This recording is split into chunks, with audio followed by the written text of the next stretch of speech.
Hello everyone, and welcome to the second lesson in sculpting the human head using Dynamesh. So with this lesson I just opened up where we last left off, and as you can see it's exactly the same as it was. I haven't touched it. I'm going to try to do this all in real time for you, and that way you can see exactly what I'm doing. I might add a time lapse later on, but for the most part, let's see if we can do everything in real time. I'd also like to mention that if you do have any questions, just feel free to leave them in the comments box below, and don't forget to subscribe because I will be putting lessons up every week. And if you find any of the information useful, if you don't mind, please like the page. And that's it. So I opened up the project, and as you can see from the last video, if you remember, all I did was take the range down in the document and then selected the color over here. I'm using a matte cap gray material, which you can find just in your material palette over here. So what I'd like to do now though is I'd like to set up some reference guides to be able to use while we're sculpting. I'm not in perspective. If I want to go into perspective, I can press P, but actually right now I'd like to stay in orthographic view. What I'm going to do is I'm going to go over here. There's a little arrow. You press this arrow and the pane actually moves to the side, and there's already a material subpalette up here, but we're not going to worry about that. What I want to do is go into my draw and just click on this little circle and then drag it over here and dock it. So now we have the draw palette, and you can do this with any palette in ZBrush. And if you want to close this side, you can do that, but I'm going to keep that one open as well. In the draw palette, excuse me, we have the ability to actually put images onto a grid. So you can't see the options right now; they're all grayed out because we don't have the grid enabled. So in order to enable the grid, you can press here on floor, or just use the hotkey Shift P. Now, if you noticed, I actually have a reference image already on the back there. Okay, it's not in the right spot. One way to make it snap is to actually go into Snap and Snap to Mesh. And sometimes that gives you what you want, sometimes it doesn't. So I'm going to probably have to fix that. Well, I'm going to fix it for sure. Okay, so let me show you how I did that, how I got that image in the first place. So under Snap, you have some of these options. I'm going to close that. But in the Draw menu here, okay, on this third palette, where the floor grid is, we have some options, and one of them is front and back, and that's where I have placed that image, that reference image that you can see there. But I already done that, so I'm going to go. You can do up and down as well, so you could do on this plane if you have a top view, which I don't have, and you don't really need it for this, I don't think. But we do need a left and a right, at least one profile view. So let me just map. So in order to import an image into here, you click on Map and then Import, and then you find where your image is. And you click on it and then you open. Okay, and so that places your image, as you can see. Let's go into perspective, on the back and on the side. Now you'll notice when you're in perspective mode, you get these red lines that, this red and blue line actually, that will go right over your sculpt and onto your reference material. And those are just good for giving you guides, kind of showing you where you're sculpting if you're trying to line up the model. I generally don't use perspective when I'm doing this. So when you're in orthographic view, you don't really see it on the plane that you're viewing. Okay, so there's some other modes here as well. So if you look up here, there's a fill mode, and that basically changes how you view the model on the grid. Okay, so this fill mode 3 is usually the one I like to use the most because it gives an outline of the model, and it's pretty transparent, so you can really see what you're doing when you're trying to, you know, line up, when you're trying to do a likeness or when you're trying to line up some artwork with your model. It's really good for that, and you can change, you know, some of the factors. Let me go 0.75, and you know, you can change the opacity of the back or change the opacity of the front. Excuse me. It just gives you more options than the other views, I find. So now let's look at how we can change these images in order to better line up with our model. So I'm going to go back and just close this and go back to the front view, and here you can see there's a button that says adjust, and once it adjusts, once you press the adjust button, you can actually go in and crop. So I'm just going to crop pretty much as close to the model as possible because I don't want all that wasted space. With this extra space, it actually makes it difficult to kind of snap to your model. There, that's a lot better. So as you can see now, you know, it lines up a little bit better. Okay, so now we also have some scale, horizontal offset, vertical offset, and angle options under here.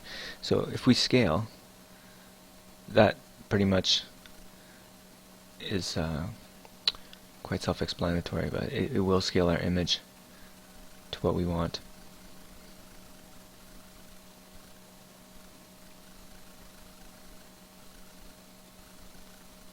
Let's go maybe there.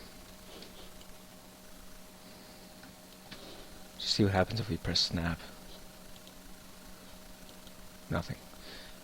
Perfect. Okay.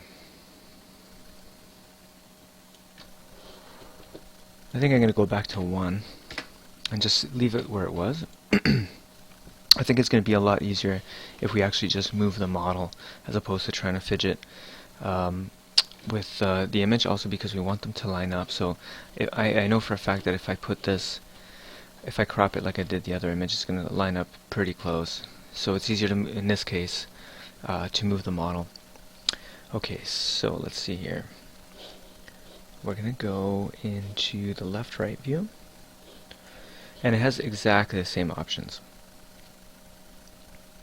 Now we're going to adjust, and again, same thing. Try to get rid of any of the extra space that you don't really need. Yeah, I think I can go there. That's pretty good. Yeah, let's see. You see, that's much better. Now, if you wanted to, you could actually make these two images already line up in Photoshop on the same image, and you can just crop for each view. That way you're sure they're going to line up perfectly. For our purposes, I'm not too worried about that, just because it's, you know, it's just, I'm not trying to make it exact or anything. But I think that's pretty good. Okay, so I don't need this anymore, so I'm just going to close it. And now we have two planes that we can use as a guide. Actually, what I might do is I just might take down, whoops, I just might take down the opacity a little bit so I can see more. See how it almost gives me an outline. So it really allows me to see just the outline of my model. And the reason I want that is because I'm going to go into the move brush, so I'm just going to press B, bring out the brush menu, M for move, and then V for move brush.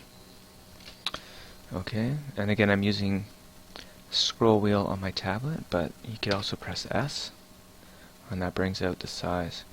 Now I want to make sure I'm in symmetry mode, so let's just see as you can see, it's kind of hard to tell with the grid, but as you can see, there's two cursors.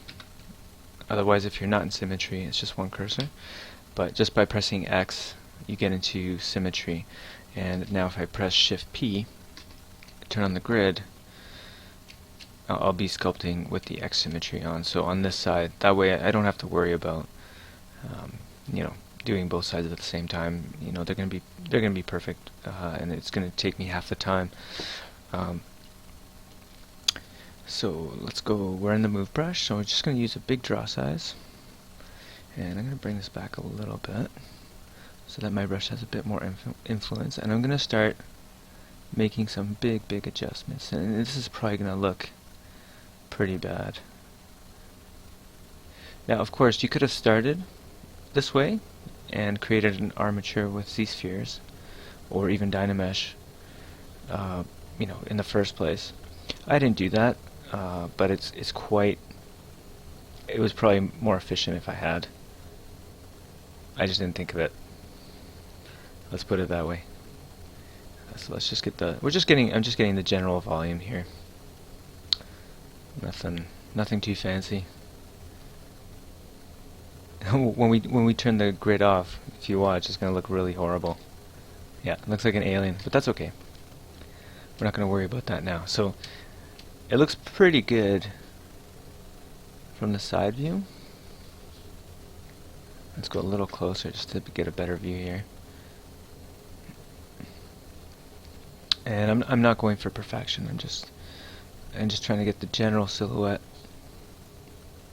because I can't really tell anyway, except for the outside border.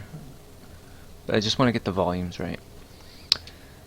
Okay, so now I'm going to go to side view and snap using Shift. So if you remember, pressing Shift while you rotate snaps. And excuse me, I'm going to do the same thing here. Just bring it back a little bit. And just using the move tool,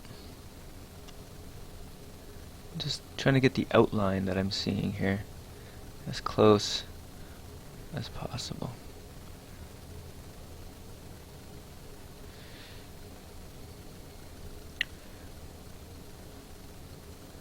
Okay, so now let me move in a little bit closer. I'm not worried about this bottom part right now, because all I'm going to do is use the clip curve brush, and I'm going to clip that. And if you don't know what the clip curve brush is, I'm going to show you that. Basically it flattens the polygons, and it's great for making nice hard edges.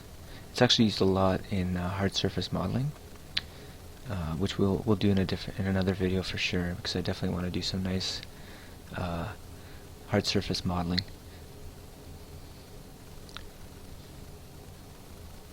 Yeah, just trying to get the outline close. I mean, we're gonna have to go in there and manually sculpt, but I'm just trying to get as close as possible. It's not gonna be perfect. Now, if you remember Dynamesh, it's already active because I just continued on from where we left off. I'm gonna take the blur off though. If you remember Dynamesh, the way you activate it is Control and off the model drag, and then you can't really notice because it's so transparent, but it did recalculate and made the surface of the model uniform for sculpting. But if you look at it, this looks ridiculous right now. If we had a top view, we could have used that top view to bring these out, which would have been helpful. I didn't think about it. It doesn't matter because, quite frankly, we're just going to go in there with the clay buildup and fix that. It's not a big deal. I just wanted to show you what you can use, that you can use these reference planes to be able to make anything that with artwork. You know, if you have some concept art, you know, these are fantastic to use. Before it was kind of a big hassle to try to use reference images. You had to load an image plane and put a texture on it and all that. But now with this new grid system, it's really easy and super quick. Okay, so I want to make a nice straight cut here. So the way I do that is I press Control Shift, and if you notice the menu here, Okay, this is normally it's the brush that's up here, but if I press Control Shift, the menu turns into selection brush. A certain amount of there's the selection brushes, the select lasso and select rectangle, which are activated by Control Shift. But also you have these clip brushes and these slice brushes and trim brushes. We won't get into these right now, but what I'm looking for is the clip curve, which is this. Okay, so once I have that selected, I won't be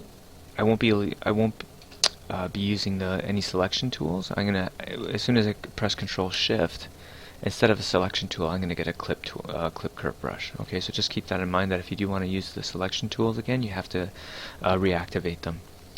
So the way this works is you press Control Shift and then drag out, and if you notice, there's a line with a shadow gradient on it. Wherever that line goes, and wherever the shadow is pointing is where it's going to cut. Okay, so if I want to create a cut, just stop there. If I want to create a cut that goes this way, I have to put the shadow pointing that way, right? So Control Shift and then drag. Okay, and if I let go of Shift, it doesn't snap anymore. If I want it to snap to a certain angle, I can press Shift and it kind of has a bit more of a snapping action. To move the curve, once it's been dragged onto the canvas, you keep the spacebar pressed. Okay, so it's not snapping to the angle I want, so I'm just going to let go of Shift, but I'm still holding on to Control. And I'm using the spacebar now to position it where I want. I'm going to let go, and boom. I'm going to take the frame off here, and if you notice, where I did cut it, it's flat. Okay, so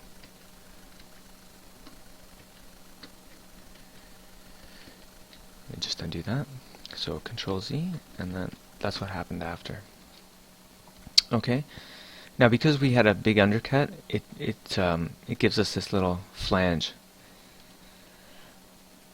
and that's because we went beyond the undercut. What it does, it's actually not cutting. What it's doing, it's flattening polygons.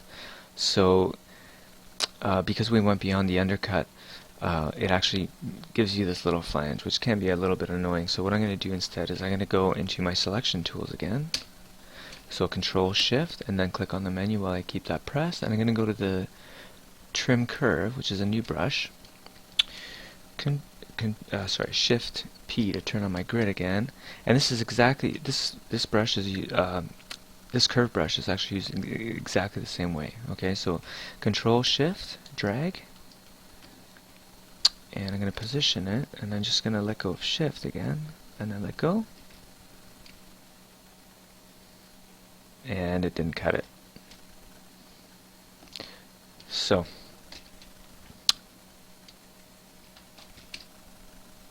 yeah, the trim curve sometimes does this, and I'm not sure why that is, but sometimes it won't cut your model. Let me show you how what it normally does, just for the sake of illustration. See, normally it's supposed to do that, and also it places a poly group where you cut. Funny enough, added a little bit of a flange there too. That's not what we want. Control C. So the cool thing is though, because it did leave a poly group, if I go into my selection brushes, I'm going to go Control Shift and then select either the select lasso or select rectangle. I'm going to go select lasso. It doesn't really matter for what we're doing. But if I go to Control Shift and click, you'll notice that I actually selected, let me undo that actually, I'll do it a different way. I actually selected this poly group. What I'm going to do instead is going to do the opposite. Control Shift and Alt and then click. Okay, didn't do it. Let's do it a different way now. So while this is selected, Control Shift and click. Sorry, Control Shift and drag. That's what I meant to do. So now the poly group that we don't want disappeared, and if you look, it's actually right where we want that cut. Sorry guys, a little convoluted way to get to where I wanted to go. but that's what happens. I'm showing you everything real time, and that's kind of the benefit of it too. So now that we have that part hidden, it's actually not erased, it's hidden. So you know, if we were to click back, it'll show up again. It's still there. What I want to do is go into Modify Topology in the Geometry palette, and in the Modify Topology, you'll see a button that says Del Hidden. I'm just going to press that, and now it's actually erased. So if we were to click, it's not there anymore. So if we do a Dynamesh, it actually closes the hole, and we don't get that flange anymore. So, you know, you try different things. If they don't work, there's so many ways you can get to the same result in ZBrush. It's very, very flexible, and it really, you know, you really can do the same thing in 100 different ways. So try experimenting. Don't give up if you find you know, one way isn't working for you. But let's get out of frame mode, polyframe mode, and if you see, you know, it looks kind of weird right now. So let's turn on our grid, and it's lining up except for here. So let's go into Move. So BMV. Let's go into Move and just select. It's kind of tricky sometimes to select when you're in this the right polygons when you're in this really transparent mode. So if you find you're not able to select, it means you're probably not on it. It just looks like you are. There, I'm just making some little adjustments. Now this face is not, this reference image is not perfectly symmetrical, because if you want something to look realistic, you know, you don't want it to be perfectly symmetrical. That's why you're seeing that it's not lining up on this side like it is on that side. That's on purpose. But the asymmetry comes later on, and we're going to work on that. But it's easier to do that after. So these are not quite lining up, but it doesn't really matter, because this line we can make after, once we have the model finished. Most likely, if I had actually made these images to line up in Photoshop before, I wouldn't be having this issue. Now that we're here, I could actually mark the ears out. So the way I'm going to do that is I'm going to press Control and then create a mask. It's hard to see because it's so transparent, but I'm creating a mask on here. So if as you can see, without the transparency, it's a lot easier to see. Okay, Shift P, and it just brings the grid back. And I'm gonna let me show you here. I'm gonna press Control and tap and invert the mask. Okay, and let's go back into the grid. I'm gonna press W. If you remember, that brings the transpose line. I'm just gonna drag onto the model and press Shift. Click into the inner circle in the middle. In the middle circle, so the center circle, inside of that circle there's a white circle. I'm going to click on that and press Shift. Keep Shift pressed, that way it locks, and I'm going to press out. Okay, so we get that kind of extrusion. I'm going to go press Q to go back into draw mode, or you can use all the menu buttons up here. Either way. So let me clear the mask by pressing Control and then dragging. Same thing as Dynamesh, and then let's do Dynamesh.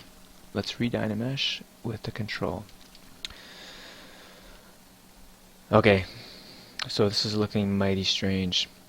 So I'm going to use the clay buildup brush now, because I want to kind of do some of this by hand. So let's press B, brush menu, C for clay, and B for clay buildup. And what I want to do is go into brush palette, and then under here, under the auto masking, I want to press backface mask. Now what that does is that if you go to any thin areas like here, you won't get this weird kind of pinching that happens when two polygons are too close together. Okay. All right. Okay, so let's go back and define some stuff. Okay, so I want to make a line down here where I think the clavicle is going to be. Okay. Now, normally I would have some reference images on my monitor as well, just to be able to look at, or we can even drop them on the screen using Lightbox, using Spotlight, rather. Just using the Alt.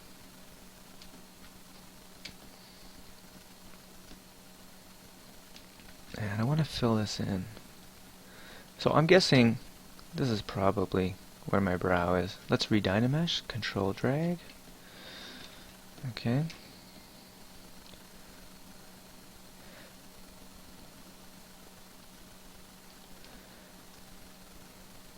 Let's give him a jaw. Just kind of bring these back a little bit. It's obviously way too forward. So the pec muscles.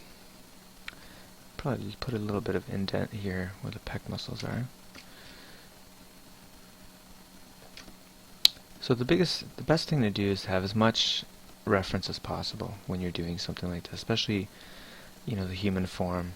It's just so complex. I usually have one of those anatomical figures as well, that shows all the way that the muscles are laid out, and that I find that really helps to have a physical model that you can look at.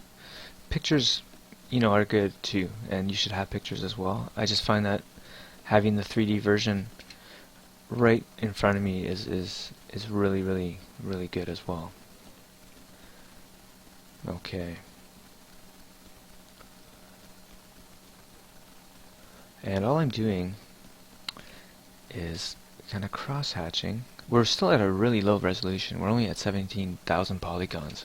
So I'm still keeping it as low as I can, because right now we're just blocking in very, very basic shapes. And you know, you don't want to get bogged down by details or high resolution, because if you do, it gets really kind of lumpy, and it won't look very good. So you definitely want to start at a lower setting. The rule of thumb is divide only when you have to. So create, you know, add resolution only when you need it, and you know, you try to use the basic, the most basic and low resolution you can, until there's no more left. You know, until you can't absolutely get what you need. And if you kind of, at first it's kind of difficult, because I had a difficulty with that when I first was starting out. It took me quite a while to get used to, but to tell you the truth, I actually really like working at this low resolution stage. It's kind of neat, because it just forces you to really work everything to its limit, you know. And I mean, as you can see too, it's like I haven't changed the resolution at all, but already you can start to see shapes and forms, and that's actually what's the most important thing. You know, if you look at this from a distance, it's already becoming fairly recognizable as a human head. You know, if you squint your eyes looking at the screen, you can tell that it's a human head, and that's what's important. The details help sell it, but if the silhouette and if the basic forms aren't there, and the planes, you know, it won't work, because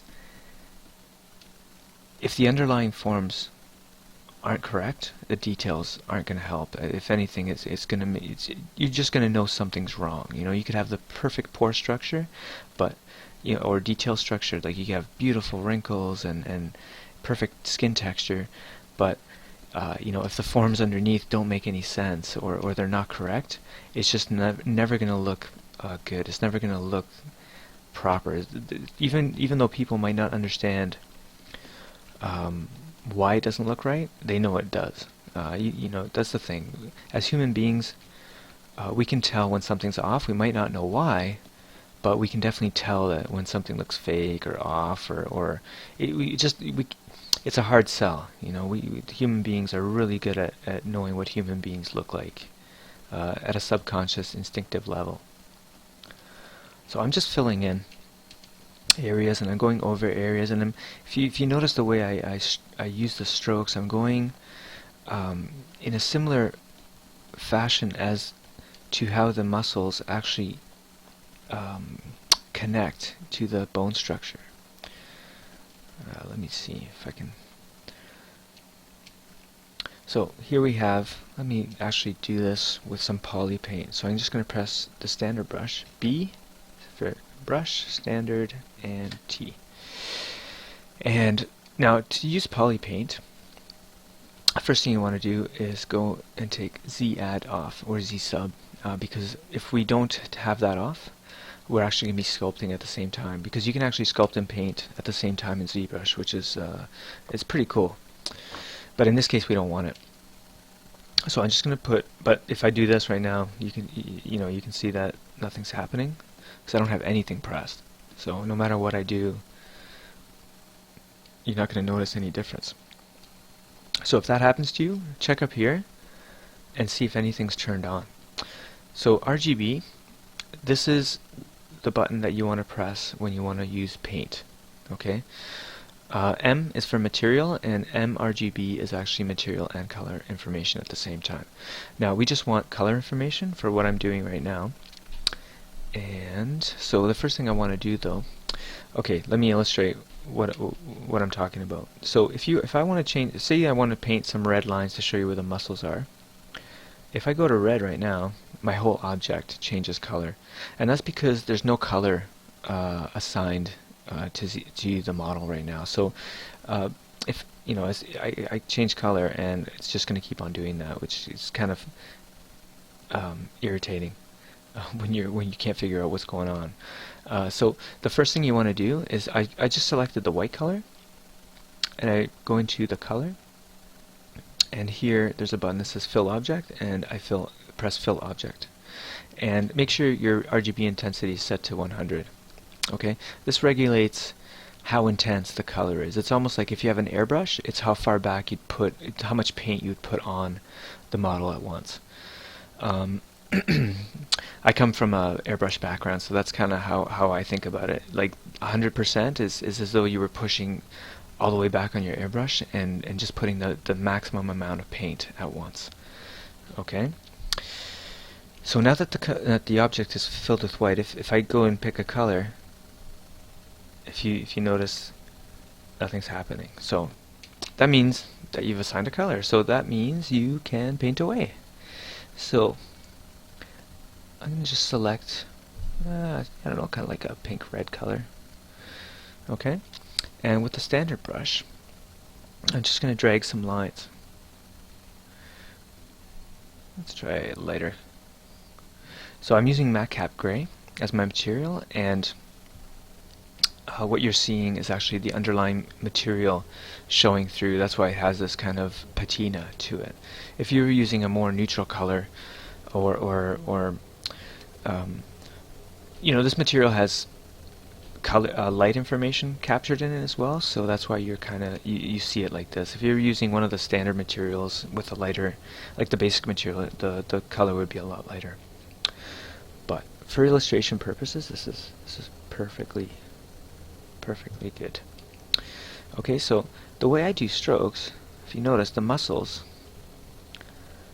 usually would insert like this. Okay, then you have your neck muscles here, and these kind of go down like this, right? And then your shoulder muscles, which I really didn't do here. Actually, your pec muscles really insert here, and here there's a bone right here in the middle where I'm leaving white, and these muscles, and here's your clavicle. This is just general, and then there's some muscles over here, and your face has these muscles around and around here and around here. Then your nose has some muscles here. And then your head has some muscles here. So if you follow the flow using reference, excuse me, let's actually go to black. I'm going to press V. Let's just use some black here to define some striations here. So if you look at the flow of the muscles on your model, or like on the reference model you're using, or in pictures, see, got the line of the mouth. Actually, if you look at this, it's starting to be a little bit more recognizable than what it was. You know, this is your clavicle over here. Okay, so here you have a little divot, and you have your ear. So that's kind of very basic way of looking at it. This is how I look at it in my mind. See? Let me get a color you can see. So when I do strokes, I follow the way the muscles insert. You know, in general, it's not necessarily perfect, right? So now if you see there's not much resolution on this model, and polypaint is directly affected by the resolution of the model. If this model was millions of polygons of density, you'd get like a really smooth paint texture. But for now, we don't really need it. I'm just trying to show you. You know, I go down, and I go down this way, and for the jaw, I go that way. So this kind of looks like a tribal alien or something. You know, the trapezius. And these ones just go down this way. So if you look in perspective, this is the way I go about sculpting.